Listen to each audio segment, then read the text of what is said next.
Welcome back to the third hour of Citizen Extra live on Citizen TV. Many thanks indeed for staying with us. We switch gears now. As you know, over the weekend, Kenya's hope of hosting the 2018 CHAN tournament went up in smoke when CAF, the Confederation of African Football, striped this East African nation of the rights. What went wrong? Who is responsible? That is the big question that we want to tackle right now with my guest here in studio. Let me introduce them to you before we cross over to Uasin Gishu County, because we know the Kanu Stadium was one of the venues that was supposed to host that tournament, and we'll be going over to John Wanyama for that update. But let me introduce my guest in studio.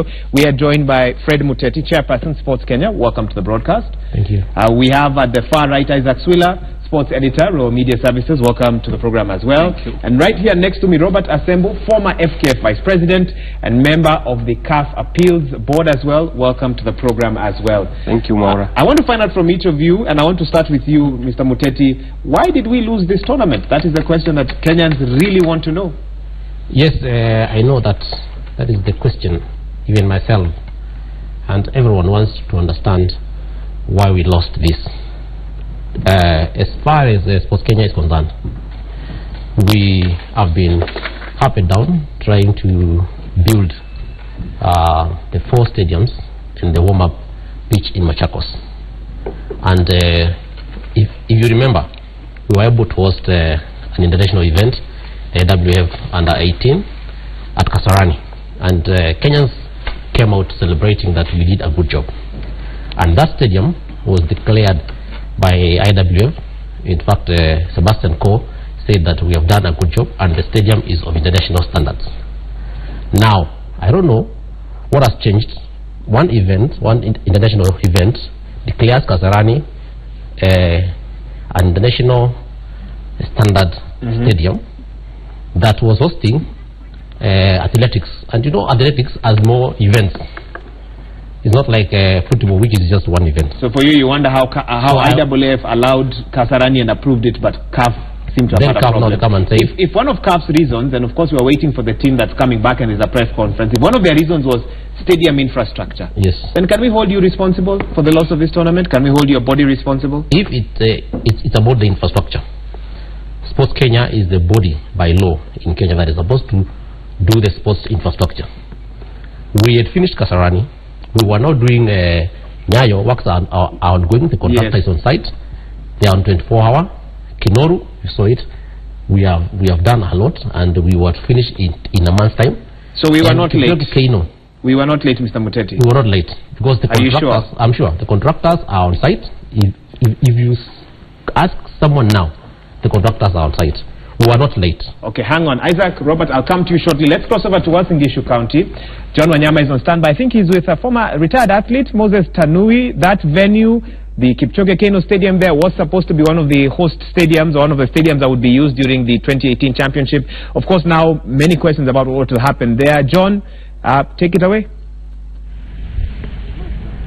Thank you very much, Maura. And as you've said clearly, is that most of residents here in Uasin Gishu, we were really waiting and to see whether these games will be happening here in Uasin Gishu. And as you know, most of business people had also put some plan to ensure that they maybe find new beddings and renovate their hotels to ensure they get business when these games were going to happen. But unfortunately, that is not going to happen, and most of people here, Maura, you can be sure they are very disappointed.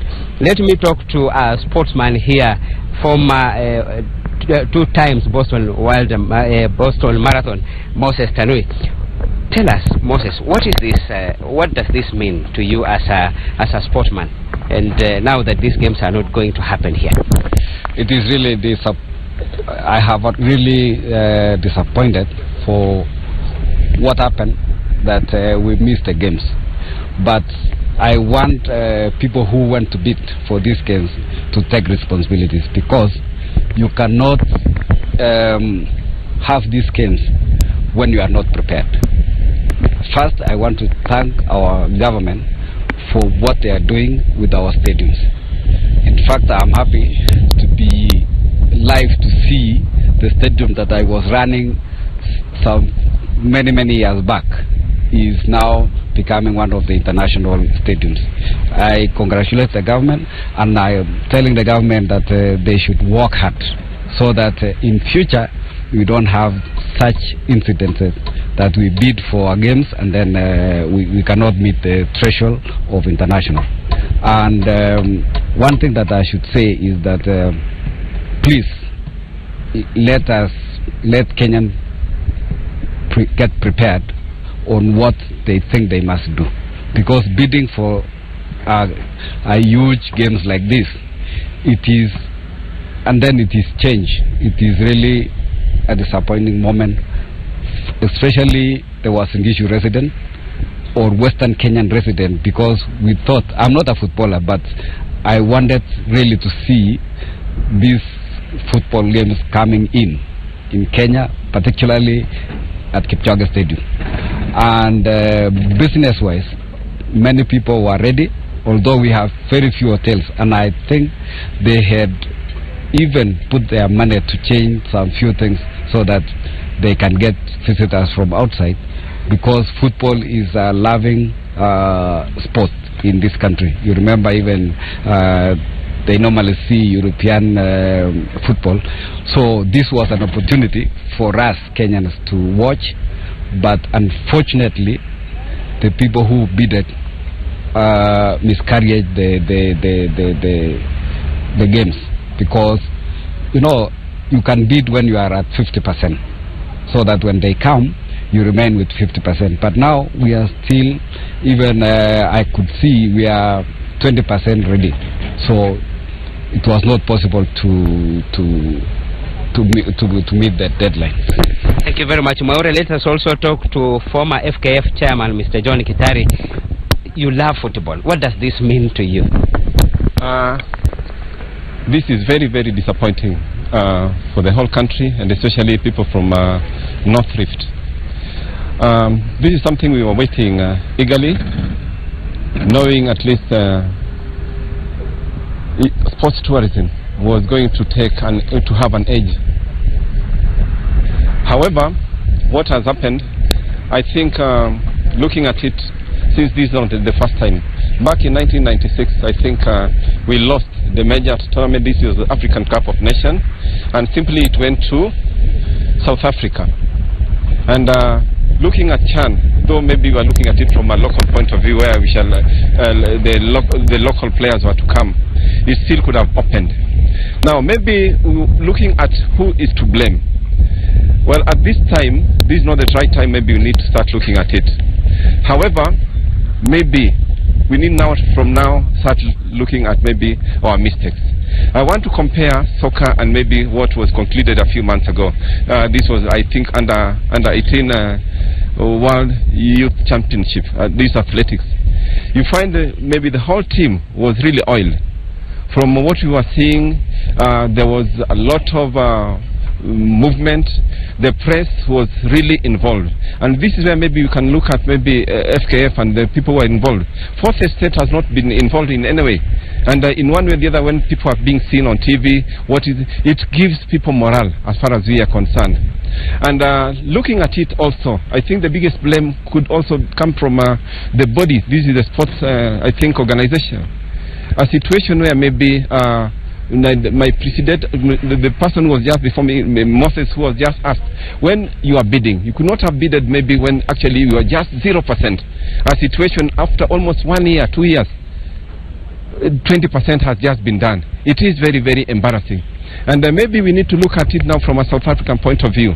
A situation where companies have been given an opportunity to build stadiums. You go to South Africa, you find 4GS, you find even Safaricom and a few others. They need now to be given land by the government, and in one way or the other, I think we are going to expand. Otherwise, in the North Rift, we are very happy because at least this is something we know it's going to happen. We believe it's not going to stop any time. Thank you. Thank you very much, Maura. Those are very sober opinions from this sportsman here in Wasingishu, here in Kanu Stadium. And as you can see clearly, Maura, there are still people who are at work, and at the site they are still working. They have not stopped, just to ensure that they come up with this field to ensure that Eldoret, now this being the city of champion, they have this standard field that is now going to have a capacity of 25,000 people seated. And here, Maura, maybe this is an opportunity that has gone away with other so many opportunities that residents of Eldoret will take some years again to get such opportunity. Maura. Well, thank you so much, John Wanyama, for that update from Uasin Gishu County, just outside, or at least on the grounds of the Kanu Stadium, which was supposed to be one of the host stadiums for the games. But now we'll have to figure out exactly what will happen in terms of the preparations that were being made for that, and I'll get Mr. Muteti to give us some insight into that. Let's now cross over to Meru County.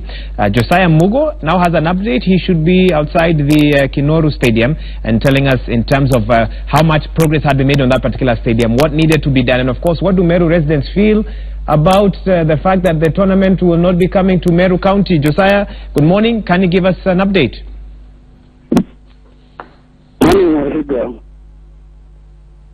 Yes, go ahead. Tell us about the state of the Kanu Stadium, what preparations were going on there, and of course, now that the tournament is not happening, how do Meru residents feel about this? Thank you, Higa. Back in the studios in Nairobi, currently works are still going on. And I was with the Minister of Sports for Meru County. He's a nominee. He's not yet. He has not yet been vetted, but he told me work will still go on as usual. And currently there are 4 contractors on site who will help in completing the studio by early November or late November or early December. Okay. And in terms of the reactions of residents of Meru County, I'm sure you've had a chance to speak with some of them. How do they feel about the fact that their beautiful county will not be one of the host counties, quote unquote, for the upcoming games? Indeed, it's a sad moment, and it's so unfortunate that Meru residents will not witness this great competition as they had hoped for. And even business persons have also expressed their reaction that they will not benefit from the competition as they were expecting. Just briefly, we are seeing pictures on the screen now of the stadium. Can you tell us what needed to be done for the stadium to be fully complete? Briefly? Briefly, what was needed for the stadium to be completed is the east and the west wing. Chairs were to be put on the stands, and a new carpet or grass was to be put also on the field. Josiah Mogo, thank you so much there, reporting from Meru County, giving us an update, the aftermath of that announcement by CAF that the tournament is not coming to Kenya. Let's carry on with my discussion with my guest here in studio. Let me bring in Robert Asembo now before I come to you, Isaac Swila. Who is to blame for this? That is the question. We are skirting around, but nobody is quite giving us the answers. We must face it as it is. It is clear who is to blame. Who? You know, Maura in high school, my high school, Starai boys, we had a punishment for what we call gross procrastination. You feel that is the crime here? Yes, and also the reliction of duty, whereby you're supposed to do something and you keep on procrastinating that you'll do it and you'll do it. So the whole idea is, forget about what you hear that the bidding just happened the other day. It didn't happen the other day. February 2014. Of course. Is when we were given the tournament. And when we were bidding, we were guided by the government's plan, popularly known as the manifesto. And the manifesto of February 2013 was that the government will build 5 stadia, 5 new stadia. And they enumerated where? Eldoret, Mombasa, Garissa was part of it.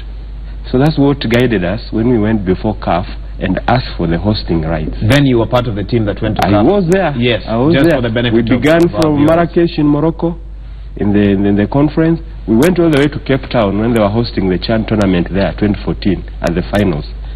And to be honest with you, we were given on a silver platter.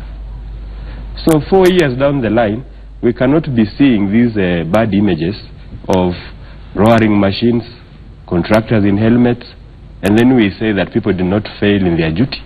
There is clearly an act of gross procrastination and an act of dereliction of duty.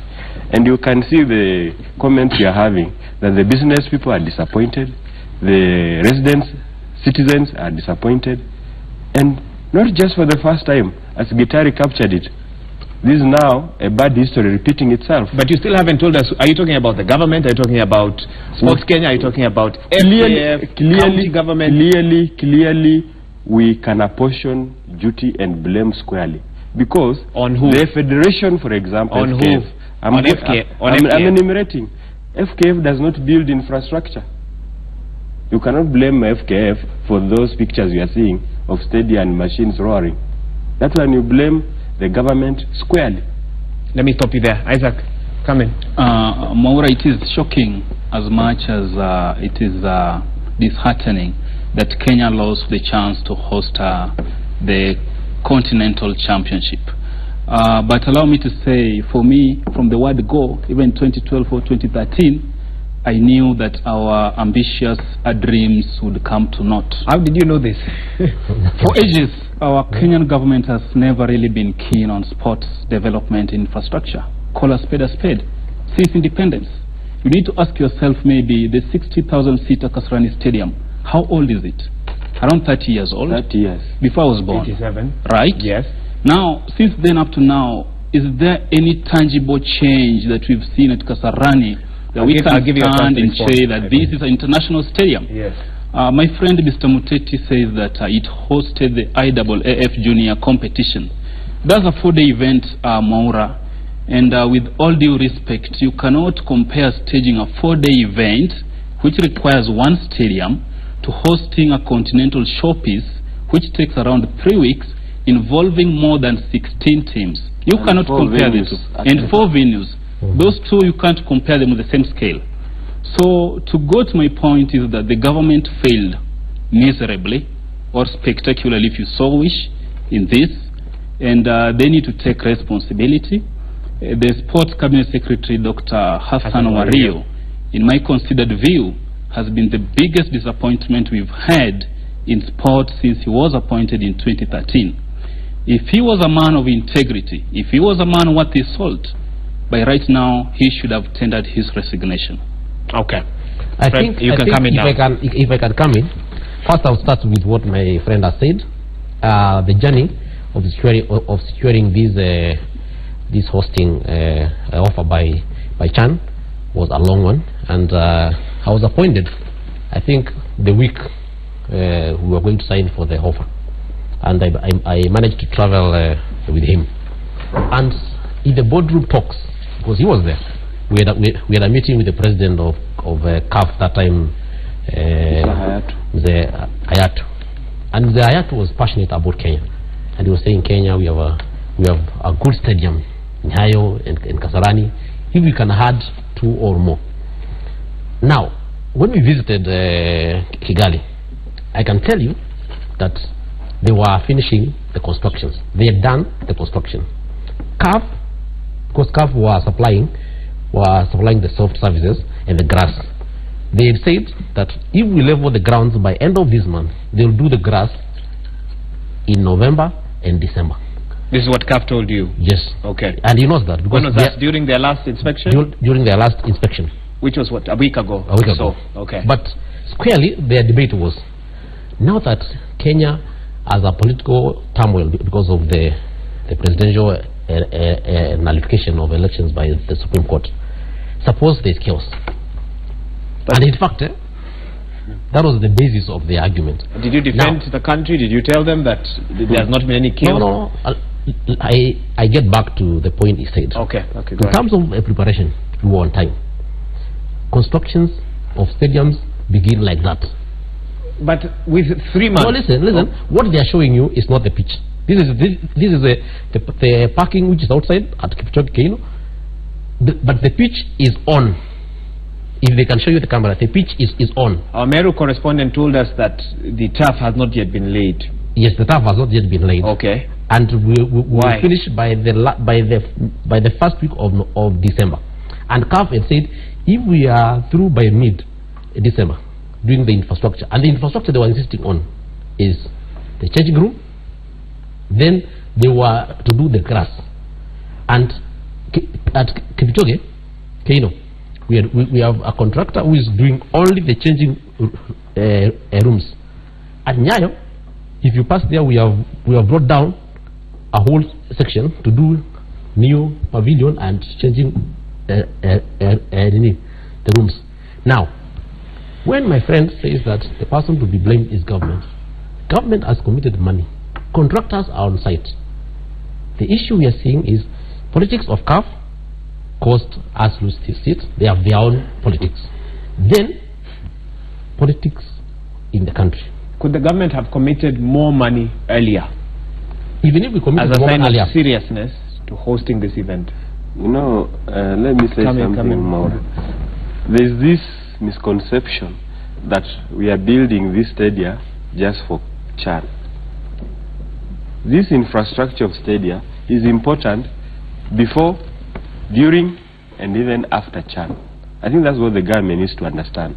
So that the images that the government relay to the CAF inspection team is what has led us to being withdrawn the rights of hosting. And the images... You feel it has nothing to do with politics? No, not politics, because football has been played in more hostile nations before. The current permanent secretary for sports, Ambassador Kirimi, he was in Brazil in 2014 during the World Cup when Brazil was hosting World Cup, and the citizens there were protesting against President Dilma. Daily street protests. Exactly. And then football has also been played in very hostile circumstances. Even war-torn countries have hosted football events. Liberia has hosted, Palestine and Israel, they are forever playing football. So let us not dissuade ourselves from the key issue here, that the government, especially the current government, the Jubilee government, in 2013 February, they laid it very bare to every citizen that this is their plan, that they had a plan to build 5 stadia. Did they build those 5 new stadia in the places that they named? Did they build a stadium in Garissa? Did they build a stadium in Nakuru? Did they build a stadium in Eldoret, Mombasa? I know that in the run-up to the such that go ahead. Sorry, the tragedy we are having is trying to be forced to understand the situation right now. There's nothing to understand right now, honestly. It is, as your headline says there, fury and fury and fury over CHAN hosting rights. What do you think those responsible should do in terms of taking responsibility? I think the issue now, for me, is not even dealing with them in any other way. But let them take this as an opportunity to wake up fully and finish this work they are trying to do. Because as I've said, the building of these facilities is good for the country, not just for hosting CHAN, but even post-CHAN. Such that if in future, as Moses Tani was trying to say, if in future we'll be going out to bid, we'll be showing magnificent videos in our bidding document of our facilities already well established, so that we have other issues to deal with. Okay. Suila, let me bring you in. 2 quick ones. What are potential sanctions by CAF, if any, and what are the missed opportunities of not being able to host this tournament? Well, Maura, the missed opportunities are big. They are magnitude because, you know, for a long time, Kenya as a nation, we've not competed at the continental football showpieces. The last appearance was in 2004 in Tunisia. That's the senior team under Ghost Mulay. Since then, we've not made any appearance. And hosting CHAN would have given the players, that's the locally based players, a chance to showcase their talent to the world. Because hosting a tournament of this magnitude means we'd have a lot of focus from coaches in Europe, from scouts, all trying to do some good business. And that would have been an exposure for our players. Because as we speak right now, we only have Victor Wanyama and Michael Olunga playing the top divisions. Having said that, I think we've lost big, even in terms of economic boost. Hosting it, I've seen a lot of tourists come here, hotels getting some bumper harvest. That's not going to be the case. Secondly, coming to the issue of fines. These are tricky sanctions or fines if you so wish. It is a tricky situation because look at what happened to Morocco. They were supposed to host the 2015 showpiece, but they pulled out at the last minute owing to Ebola. But Morocco and Kenya, these are 2 different scenarios because Morocco had the requisite infrastructure in place.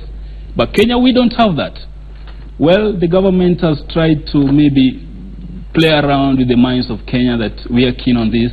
We're injecting 4.3 billion, but it's a little bit too late. So when CAF executives sit down and review And we expect this maybe in the next 2 weeks, when they've already opened doors for other interested nations to come and bid. What are some of the big names we're hearing? Of course, we know South Africa is a strong contender. They have Morocco. Sorry? Morocco is also there. But again, Morocco is a tricky situation. Remember, they're banned from hosting AFCON or participating in it in the next 4 years. That ban hasn't elapsed. We are not really sure whether the CAF executive could review and hand them the right to host their junior competition. Just to assist Isaac, they appealed at the CAS and they were reduced to 2 years, which I think they already served, missing on that main tournament. Even the fine was reduced to $1 million. So I think Morocco are the leading contenders actually. They are strong as much as South Africa. In the region, Ethiopia has shown a lot of interest, but I think this could be too soon for them. But again, if you go there, look at Hawassa Stadium, look at the Bahirda, you go in the capital, the Addis National Stadium right now is being renovated. So you could see Ethiopia are looking at future 4-6 years from now. But right now you could go there and see the physical work that has been done, but check with the images you are seeing on screen there, which is a child's play. Because even the Kasarani that Mr. Muteti is really defending, I don't think that stadium meets international benchmarks when we are talking of international stadium. Go across the border, look at the national stadium in Dar. That's an international stadium. Kasarani hasn't reached that level. Now, coming to fines, I think the CAF bosses, once they have reviewed fully the scenario in Kenya and picked a new venue, they could come up with fines. I don't really think we are going to be banned because the federation showed some effort. Yes, we want to do this. As much as they're saying that there was a lot of dishonesty from government officials, we mainly played PR with the inspectors. I don't really think we are going to be sanctioned, but maybe a lighter fine could surface. Okay. For those of you watching, please let us know your thoughts on the discussion we're having in studio. Chan 2018, fury over the fact that Kenya has been stripped of hosting it. Talk to us, 22422 on social media at Citizen TV Kenya. Mr. Muteti, I want us to narrow this discussion now. Yes. We were given this tournament in February 2014. Yes. In 2017, we can see the images on our screen.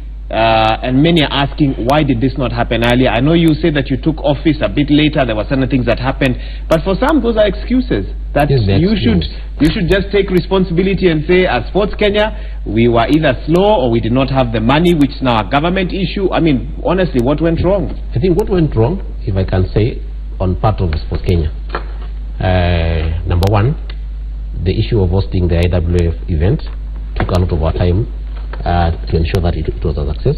At the peril of Chan. Listen, because it was a world event. But also, we were ready to finish the infrastructure on time.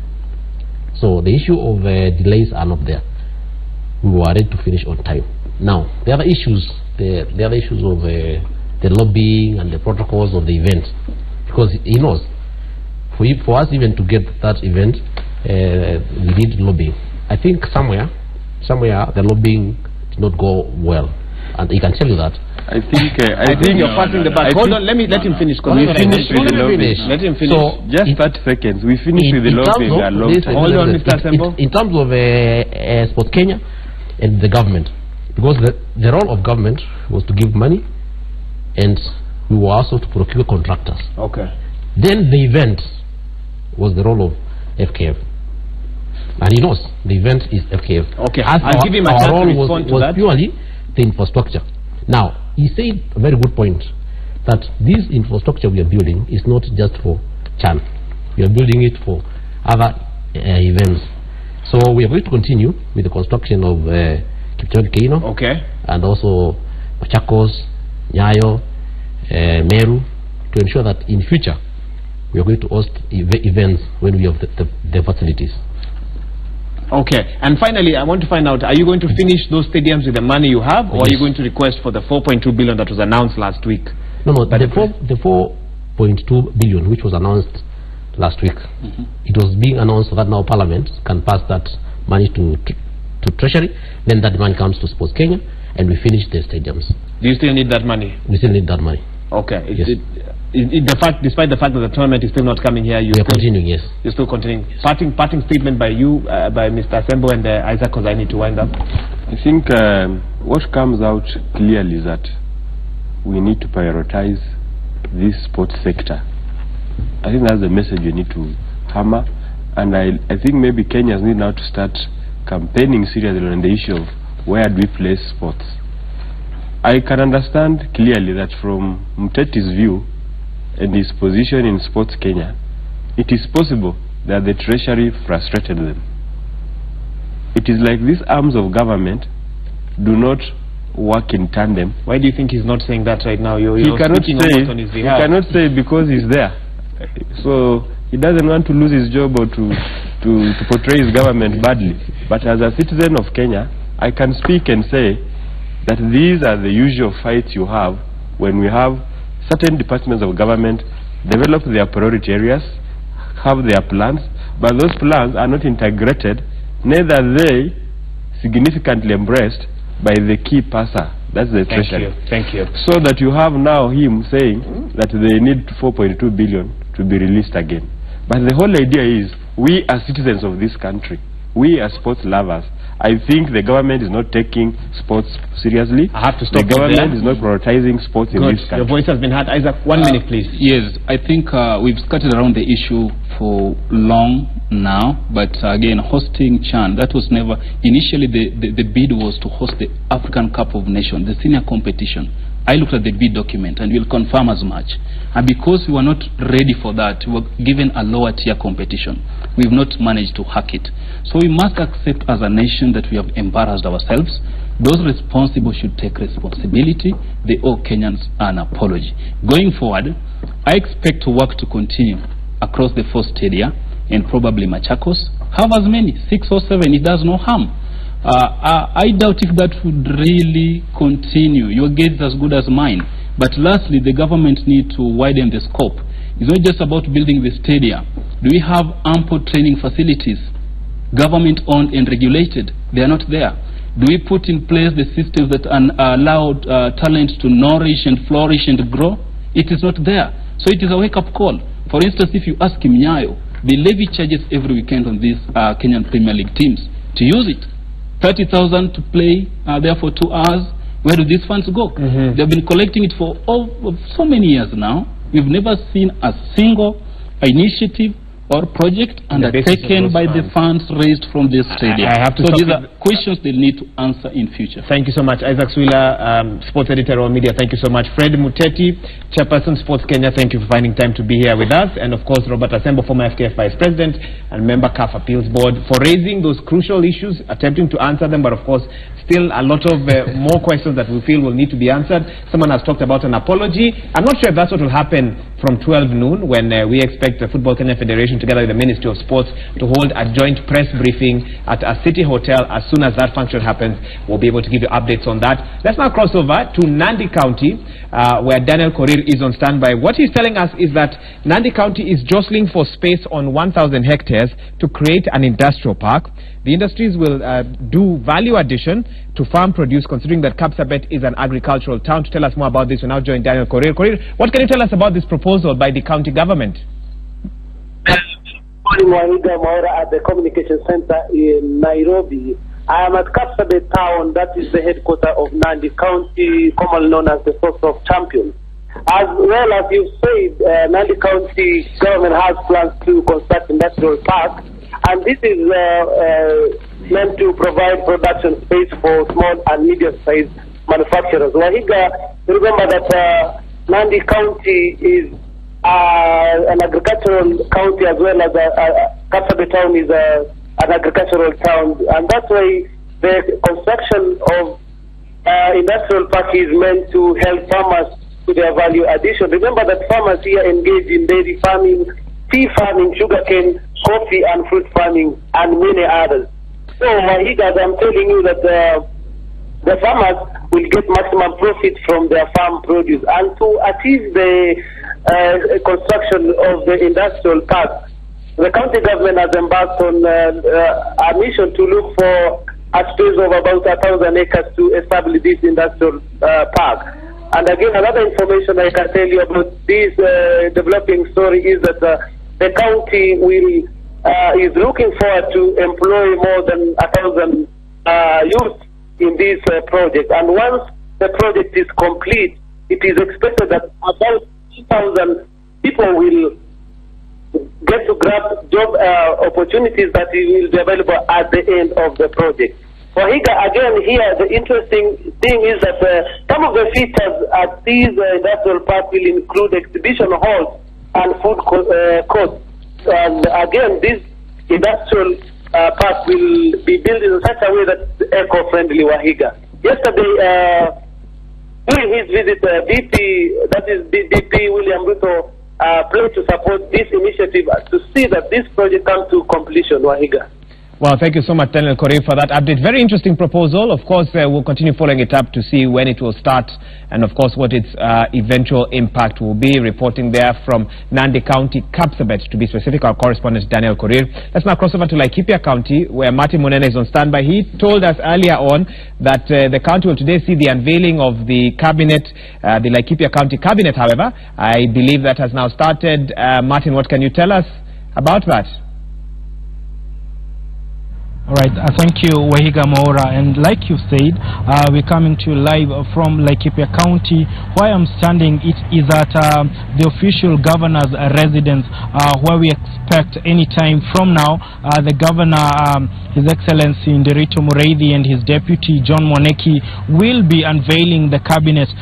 But they have not yet done that, but we understand that it's going to be happening any time from now. And from what we have gathered so far, is that we're going to be seeing about 12 officials being unveiled to us, and about 8 of them are going to be county executive committee members, who are the equivalent of cabinet secretaries in the national government, and the others are top officials in the county government. And we've also been made to understand that this being a very metropolitan county, a lot of factors have gone into the selection of these 12 officials who are going to be unveiled today.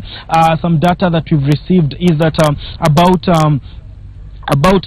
13 communities, members from 13 communities applied for these particular jobs in this county, and so they're going to, that's one of the factors that is going to be considered, the factor of ethnicity in the selection or in the announcement that is going to be made today. But also we have learned that they have also factored in factors such as gender and also the minority. About 29% of the people who have applied are said to be women. And so we expect that the gender rule or some of the minorities requirements as per the constitution are going to be met, and we're going to be keen to see whether that happens. And also another interesting fact is that about 61% of the people who applied for those jobs have more than a basic bachelor's degree. Just showing the level of what level of what the county governments or the devolved systems of governments are offering in terms of employment.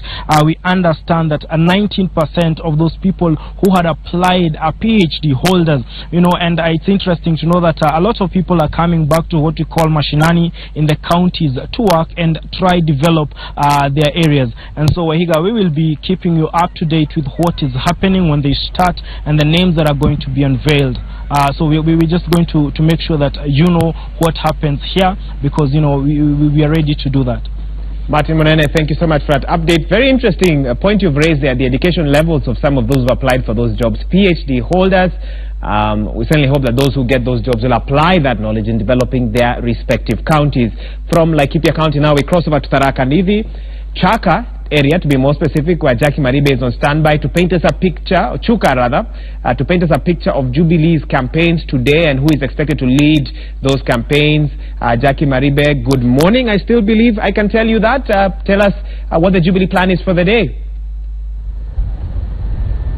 That's right, Wahiga. I was just about to correct you there and say it's Chuka in Tharaka Nithi. I see you got it. This is county number 13, and President Uhuru Kenyatta and his deputy William Ruto, we do understand, will shortly, very shortly be here. We are at Chuka University, where they will be landing as they go full throttle now on the campaign's 30 days to go.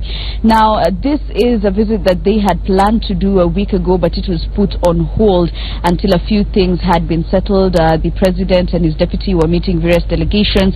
The president was then at the time meeting delegations from the larger central Kenya, drawn from 10 counties at Sagana State Lodge, and the deputy president was at the coast meeting delegations from all the 6 counties there. And so they had pushed forward this tour of Tharaka Nithi County and Embu County as well, where they will be headed this very same day. But the message as well, Wahiga, continues to be that they are seeking the people's mandate, even as they look forward to going back to the polls on the 26th of October. They continue to reiterate their stand that the will of the people remains supreme, and they believe that even as much as those that came out and voted for them on the August 8th election, that the very same will that they had will be manifested on the 26th of October. Now, just to take you through a few of the issues that are here, Tharaka Nithi County is home to 174,000 registered voters who actually participated, Wahiga, in the August 8th polls. That's according to the numbers by IEBC. President Uhuru Kenyatta was able to garner 93% of that vote against Raila Odinga's 5% of the 174,000 voters who participated. As I said, Wahiga, they will be crossing over later to Embu County, that's home to 252,000 voters who participated in the August 8th polls. President Uhuru Kenyatta garnered 92% of that vote against Odinga's 6%. And the issues, of course, continue to be that they do not agree with the verdict of the Supreme Court, but say they will respect it, and as well daring each and every day their opponents to meet them at the ballot, of course, coming at a time when their opponents have been raising issues that they will not go to fresh elections if there are no reforms at the IEBC. Jubilee's position that we continue to hear from them remains that they are the very ones who went to court. They got the verdict that they wanted, therefore they should respect the verdict in its entirety, and that means going back to the polls within the 60 days stipulated in the Constitution, as well as have IEBC conduct those very polls. So these are some of the issues. Again, we are expecting to hear from them, Wahiga, as soon as they make their way here to Chuka. We will be bringing you those details, of course, live with my cameraman Paul Chirichiri, who is always behind those pictures. Wahiga. Well, thank you so much, Jackie Maribe, for that update. I can see what you did there. And of course, we will come back to you for more updates later on when the team that you're waiting for arrives there. Chuka University, Tharaka Nithi County. Later on, you say the Jubilee Party will head to Embu County as well after that. Well, that's how we wrap up the edition of Citizen Extra. Many thanks indeed for staying with us. Thank you for your feedback. I was not able to go through all of them, but just a quick SMS here. Joseph Mutuku from Makueni County talking about Chan, which was our topic before we sought to find out what's happening on the ground. You say that at this time, we should not focus on who to blame for the loss of the rights to host Chan. We should now start mending the wrongs to avoid a similar incident, but Sports Kenya should improve. That is how we wrap up the broadcast. My name is Wahiga Mwaura.